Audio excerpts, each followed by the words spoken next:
Jujur, hari ini adalah hari menegangkan bagi aku karena ini adalah pertama kalinya aku kerja di tempat baru. Guys, doain ya interviewku hari ini semoga lancar. Aku sebenarnya kalau kerja aku nggak takut. Aku cuma takut kalau di interview dan untuk menceritakan kehidupan aku sebelum dapat kerjaan ini dan kontribusi apa yang bakal aku kasih ke tempat kerja aku. Dan aku yakin aku pasti bisa menjawab semua pertanyaan waktu aku interview. Dan begini aku sudah siap, aku tinggal berangkat. Sebelum berangkat aku mau pamitan dulu sama kakak dan juga ponakan aku. Dan aku berangkat kerja ini sekitar jam 8 pagi dan berhubung kesini aku kemarin naik travel dan belum bawa motor, sementara waktu aku dibonceng dulu sama kakakku. Dan kalian jangan salfok ya, ini baju dan jilbab itu masih sama dengan waktu aku mau berangkat ke sini. Tapi tenang, ini baju dan jilbab sudah aku cuci dan sudah wangi. Karena ini adalah hari pertama aku kerja, jadi aku pengen pakai baju yang sopan. Jadi nanti kalau dilihat enak, oh ternyata ini anak bener-bener niat mau kerja. Dan kalian tahu sepanjang perjalanan menuju ke tempat kerja aku tuh selalu berdoa, ya Allah tolong lancarkanlah interviewku hari ini. Dan kakiku tuh bener-bener geter banget sepanjang perjalanan, kayak ya Allah ini beneran gue harus kerja. Ya meskipun aku tuh udah sering banget kerja, tapi aku tuh kalau kerja nggak ada interviewnya kayak gini. Dan aku baru tahu banget waktu kerja tuh ternyata ngelewatin Bandara Soekarno-Hatta. Jadi aku bisa lihat kapal segede ini lewat di atas kepalaku. Dan aku tuh merasa kayak kampungan banget.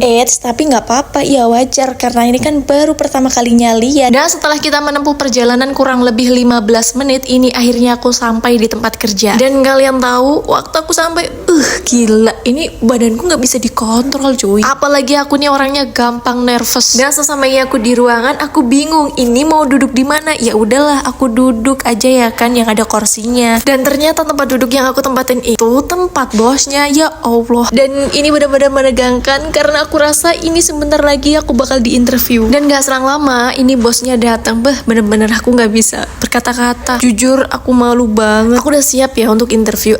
Tapi alhamdulillahnya ternyata aku nggak jadi interview guys. Aku langsung disuruh kerja. Padahal aku sebelum berangkat udah overthinking banget ya. Dan aku tuh pikirannya udah kemana-mana. Nanti kalau aku ditanyain ini aku jawab ini. Tapi aku bersyukur banget deh aku akhirnya bisa lolos dari interview. Dan kerjaanku kali ini aku sebagai admin di pergudangan yang ada di Tangerang. Dan jelas banget waktu pertama kalinya mau bikin surat jalan tuh aku bener-bener bingung banget. Untung aja ada temen aku diajarin pelan-pelan dan bener-bener sabar banget. Ya aku sambil SKSD sok kenal sok dekat gitu. Ya aku ngajakin ngobrol supaya aku nggak tegang-tegang banget. Dan setelah selesai bikin surat jalan aku langsung turun ke bawah ngasih surat jalannya ke sopir biar segera barangnya diantar. Dan singkat cerita ini sekitar jam 12 siang. Ini waktunya kita istirahat buat makan. Aku makan bekal yang dibawain sama kakakku. Ada hal yang paling lucu banget waktu aku mau makan siang. Posisi aku mau makan siang dan posisi di pojok mejaku itu ada bosku yang perempuan duduk di pojok sana. Entah saking grogi ataupun takut, aku cuma sekedar pengen basa-basi makan. Mulutku kalian tahu bener-bener nggak bisa buat ngomong dan badanku tiba-tiba kayak susah banget buat digerakin. Lebay banget gak sih aku? Tapi emang bener-bener kayak tegang banget cuy. Ya itu mungkin salah satu bentuk adaptasi karena memang kan belum terbiasa. Nanti juga bakal terbiasa karena sering ketemu. Dan ini dia temen aku namanya Kak Erika. Dia itu temen aku satu kerjaan. Dan singkat cerita ini waktu menunjukkan 4:09 waktunya kita untuk pulang. Dan alhamdulillah hari pertama kerja sudah terlewati. Hatiku terasa plong banget. Ketegangan pun hilang seketika. Dan untuk pulang masih sama, aku dibonceng sama kakakku karena memang kan aku sama kakakku satu kerjaan. Oke guys, aku rasa untuk video pertama kali aku kerja cukup segini aja. Sampai ketemu ya di video-videoku selanjutnya. Bye bye.